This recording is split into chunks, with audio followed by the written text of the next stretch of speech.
Baik pemirsa yang di rumah ataupun dimanapun Anda berada, berkaitan dengan sodakoh luar biasa sekali. Yang masih berpikiran bahwa sodakoh adalah perihal harta dan benda, kayaknya ini harus di-upgrade terlebih dahulu. Karena bukan sebatas itu saja, makna sodakoh lebih luas dan kita bisa mengetahui perihal itu yang akan disampaikan oleh Pak Ustadz. Silakan. Iya. Baik pemirsa, kita berbincang tentang sodakoh ya. Terkadang semua orang berpikir sodakoh itu berupa barang, berupa uang gitu. Padahal tidak hanya berupa barang, berupa uang, jenis apapun yang kita kerjakan, menolong orang itu sudah termasuk infak dan sodakoh. Kalau kita berbuat kebajikan, tidak hanya memberikan uang nih, atau memberi pinjam uang. Ketika ada orang yang melintas, ada nenek-nenek, aki-aki gitu kan, ya membantu, itu sudah termasuk amalan bagus, sodakoh juga kan gitu. Jangan begini, kalau anak-anak pemuda ketika ada cewek cantik, ya diseberangkan. Pas ada Ketika nenek-nenek. ada nenek-nenek atau kakek-kakek, dia ya pura-pura aja, acu-acu. Nah, itu nggak bisa, jangan begitu ya. Jadi ya sebetulnya yang mau menolong itu sudah merupakan sodakoh, tidak hanya berupa barang, menolong orang. Ada apalah, ada misalnya ada duri diambil dari itu, dari jalan itu kan berupa barang, duri itu kan membahayakan, itu sudah mempunyai pahala sodakoh. Ada yang lebih hebat lagi, sodakoh itu berupa tulisan doa. Tulisan doa. Doa, kita mendoakan orang lain itu sodakoh juga, Neng. Wah, luar biasa. Ya, luar biasa itu, kita mendoakan mudah-mudahan yang sembuh, yang sakit menjadi sembuh, itu sudah merupakan sodakoh. Nah, bagaimana tadi kalau kita ingin infak dan sodakoh sama sekali tidak punya uang? Iya. Kebetulan pada saat itu sedang tidak ada rezeki. Tidak ada uang sekaligus. Kita berdoa, tapi doanya khusus. Apa? Sholawat. Wah, melalui. Nah, ketika orang membacakan sholawat ya satu kali karena tidak punya uang untuk berinfak dan sodakoh, ya Allah, saya itu ingin infak dan sodakoh, tapi tidak punya uang. Tapi saya pengen hari ini ada infak dan sodakoh. Baca satu kali sholawat sama dengan satu kali sodakoh. Ini bernilai itu diberikan kepada Allah. Apalagi doa yang ketiga ini, ya. Wastaqbilu amwa al-bala'i bidu'ai wa tadarru'i. Maka cegahlah semua bala itu dengan banyak berdoa, ya. Dengan banyak kita merendah diri terhadap Allah. Maka di sini doa kaitannya dengan sodakoh itu sangat erat sekali. Kita bersodakoh tanpa doa, tanpa ijab kabul, bukan berarti tidak sah. Ya, ada juga amalan hanya barangkali arahnya kemana gitu kan, tetap ijab kabul itu harus ada.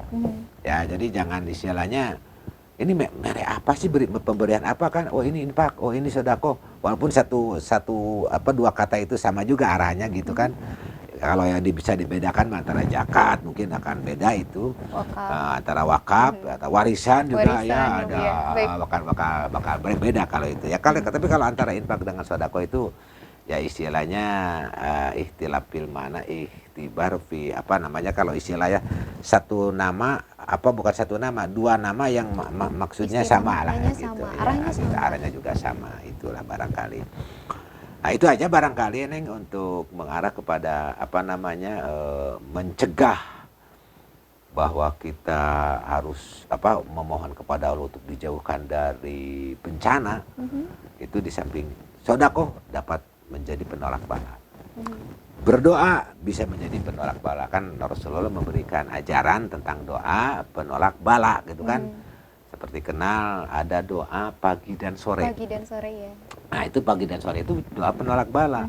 Artinya kita baca pagi, kita baca sore, Bismillahirrahmanirrahim ma'asmi syai'u bil ardi wala bisyama'i wa huwas sami'ul alim. Nah barang siapa yang membaca doa ini kan pagi dan sore itu kan Bismillahirrahmanirrahim, tidak akan memadaratkan apapun yang terjadi di pekerjaan kita, itu insya Allah akan diberi kemaslahatan. Maka itu doanya. Satu. Kemudian ada doa lagi ketika orang lain mendapat musibah. Nah, kemudian agar musibah itu tidak terkena kepada kita. Sementara orang lain punya penyakit, itu kan musibah juga ya sama. Maka tolak dengan membaca doa. Iya. Nah, tolak dengan membaca doa. Ternyata Rasulullah memberikan contoh ketika orang lain mendapatkan musibah, agar musibah tidak tertimpa kepada kita seperti yang dia musibah orang lain tersebut, bacalah doanya. Udah hafal, Neng? Belum. Belum. Doanya begini.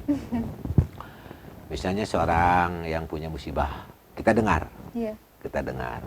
Tapi ini dibacanya untuk pribadi, jangan di depan umum. Oh iya.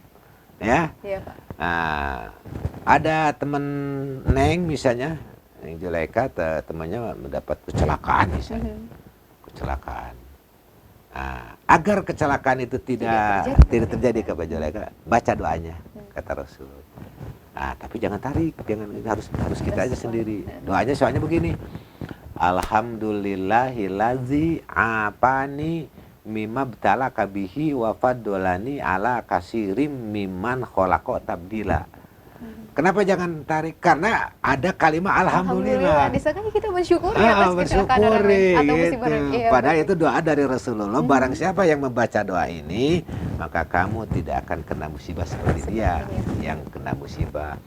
Tapi dibacanya khusus untuk sendiri gitu, jangan ketika dia punya alhamdulillah ya apa nih, nggak boleh begitu. Apalagi yang kerasnya bagian alhamdulillah, sisanya dipelanin. Itu padahal itu nggak mengandung arti bahwa ya Allah alhamdulillahilladzi afani, Allah telah memberikan kesehatan, telah memberikan keselamatan, ya alhamdulillah afan mimabtalaka bihi, dan Allah telah memberikan keunggulan kepada saya gitu kan. Kepada saya dari keunggulan itu sehingga saya selamat, tidak seperti orang lain gitu. Dan itu yang dicontohkan oleh Rasul, maka tidak akan terkena musibah yang mereka kena musibah begitu. Ya, ada satu hal sih yang menurut saya ini penting untuk ditanyakan. Biasanya yang terbangun dalam diri kita itu berdoa itu untuk kebaikan kita, keluarga kita, orang-orang terdekat kita, tapi jarang yang berpikir setiap hari menyiapkan waktu untuk mendoakan orang lain. Jarang biasanya, Pak. Iya. Biasanya lebih menyiapkan space waktu untuk kebaikan dirinya dan keluarganya. Nah, sebenarnya perbuatan baik ini supaya ada dalam diri kita untuk selalu mendoakan orang lain, itu seperti apa sih, Pak? Agar lebih semangat lagi gitu untuk mendoakan orang lain. Sebetulnya mah bukan lebih semangat, harus semangat. Harus semangat. Harus semangat mendoakan kepada orang lain karena adalah salah satu pahala yang luar biasa. Itu sampai ngalir ya kepada kita di alam kubur, tak terasa. Kita mendoakan orang lain yang orang lain tidak tahu. Terhadap kita, bahwa kita itu selalu mendoakan orang lain. Sebetulnya begitu. Hanya mereka tadi ya jadi istilahnya itu selalu mendoakannya untuk diri pribadi kita aja gitu. Padahal Rasulullah memberikan contoh begini. Kenapa Rasulullah memberikan contoh doa? Allahumma gfir lil muslimin wal muslimat wal mu'minin wal mu'minat al ahya'i minhum wal amwat, gitu kan. Itu kan doa untuk orang lain ya. Orang muslim cuma tapi terkapar di sana. Itu orang lain tidak tahu orang muslim apa didoakan. Itu memberikan contoh. Nah, ada spesifik kita.